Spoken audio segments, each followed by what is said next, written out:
আজকে আমরা জানব অ্যানাল ফিস্চুলা হলে অ্যান্টিবায়োটিকের কি কোনো রোল আছে। অনেকেরই ফিস্চুলা হলে অ্যান্টিবায়োটিক ওরা খেয়ে নেয়, কিছুদিন পর ফিস্চুলাটি ভালো হয়ে যায়। আবার দেখা যায় 2 মাস 4 মাস 6 মাস বা 1 বছর পর ওই সমস্যাটি আবার দেখা দেয়। তাহলে আমাদের কি অ্যান্টিবায়োটিক খাওয়া উচিত? এই সম্পর্কে আজকের ভিডিওতে বিস্তারিতভাবে আলোচনা করব। নমস্কার, আমার নাম ডক্টর এন দত্ত।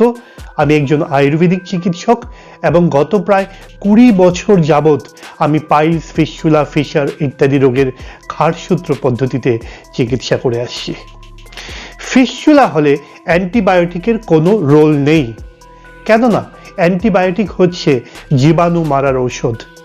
ফিস্চুলায় অ্যান্টিবায়োটিক ব্যবহার করলে কিছুদিন যাবৎ পুঁজগুলি শুকিয়ে যায়। তাহলে পুঁজ পড়া বা চিপচিপা আঠালো কিছু পদার্থ বেরোনো, মিউকাস বেরোনো ইত্যাদি সমস্যাগুলি থেকে একজন রোগী প্রাথমিকভাবে অনেকটাই মুক্তি পেতে পারে। কিন্তু আলটিমেটলি সেই অ্যান্টিবায়োটিকটি ফিস্চুলা থেকে পার্মানেন্ট কোনো মুক্তি দেবে না, বরং ধীরে ধীরে সমস্যাটি আরও বাড়তে থাকবে। কিছুদিন পর ওই ফিস্চুলা আবার দেখা দেবে, কেননা ফিস্চুলা একটি অভ্যন্তরীণ সমস্যা। ফিস্চুলার মলদ্বারের ভেতরে একটি বা দুটো বা তিনটি ইন্টারনাল ওপেনিং বা আভ্যন্তরীণ ছিদ্র থাকতে পারে। যতদিন পর্যন্ত ওই ইন্টারনাল ওপেনিংগুলিকে সঠিকভাবে ঠিক না করা হয় ততদিন পর্যন্ত ফিস্চুলার সমস্যাটা মিটবে না। তাই ফিস্চুলা হলে আপনাকে হয় ওপেন সার্জারি করতে হবে, কিংবা ভাফট বা লেজার পদ্ধতিতে চিকিৎসা করতে হবে, কিংবা অন্য কোনো পদ্ধতিতে আপনাকে তার সমাধান করতে হবে। আমি যে পদ্ধতিতে করি সেটা হচ্ছে খাড়সূত্র।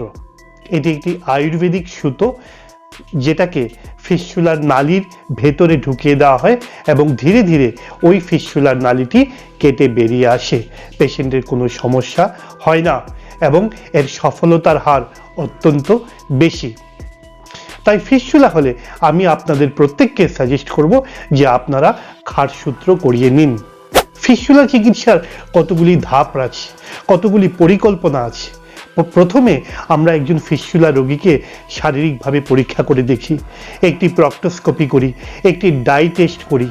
ডাইটিকে ফিস্চুলার নালীর ভেতর দিয়ে ঢুকিয়ে দিয়ে সেই নালীটি বা অনেকগুলি যদি নালী থাকে সেই নালীগুলি কোন দিকে যাচ্ছে সেটাকে আমরা দেখার চেষ্টা করি।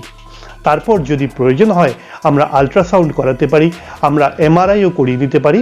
করিয়ে ফিস্চুলার অবস্থান সম্পর্কে আমরা একটি ধারণা করে নিই, আর তারপর আমরা সেখানে খাড়সূত্র চিকিৎসা করি।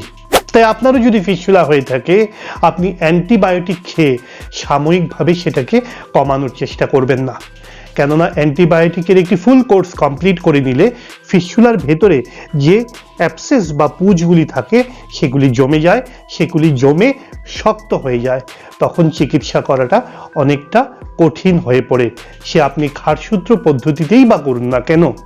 হ্যাঁ, অবশ্যই অ্যান্টিবায়োটিক প্রয়োগ করা যেতে পারে, কিন্তু সেটা অপারেশনের পূর্বে এবং অপারেশনের পর, কিংবা হঠাৎ কোনো কারণে যদি আদার কোনো ইনফেকশন আমাদের নজরে আসে, কিংবা অপারেশনের পর পুঁজ বার করার পর ফিস্চুলার ইন্টারনাল ওপেনিংটা ট্যাকেল করার পর যদি মনে হয় তাহলে কিন্তু অ্যান্টিবায়োটিক প্রয়োগ করা যেতে পারে। তাছাড়াও কিছু বিশেষ ক্ষেত্র আছে যেখানে আমরা অ্যান্টিবায়োটিক প্রয়োগ করি। আদারওয়াইজ ফিস্চুলা চিকিৎসায় অ্যান্টিবায়োটিকের প্রয়োগ কোনো শর্টকাট পদ্ধতি নয়। এই ধরনের শর্টকাট পদ্ধতি থেকে আপনাকে নিজেদের বাঁচাতে হবে এবং সামগ্রিক কষ্ট থেকে মুক্তি পেতে গেলে একটি প্ল্যান্ড ওয়েতে আপনাকে সার্জারি করতে হবে। মনে রাখবেন, ফিস্চুলার কোনো ওষুধ দিয়ে চিকিৎসা করা হয় না। সার্জারি সে যে কোনো পদ্ধতিতে হোক, কিংবা খাড়সূত্র থেরাপিতেই আপনাকে ফিস্চুলার চিকিৎসা করতে হবে। তাই আশা করি এই ভিডিওটি আপনার ভালো লেগেছে। ভালো লাগলে এই ভিডিওটিকে লাইক অবশ্যই করবেন এবং মনে রাখবেন, যদি অন্য কোনো রোগী আপনার জানা থাকে যিনি ফিস্চুলার সমস্যায় ভুগছেন, তাহলে তাকে এই ভিডিওটি শেয়ার করতে ভুলবেন না।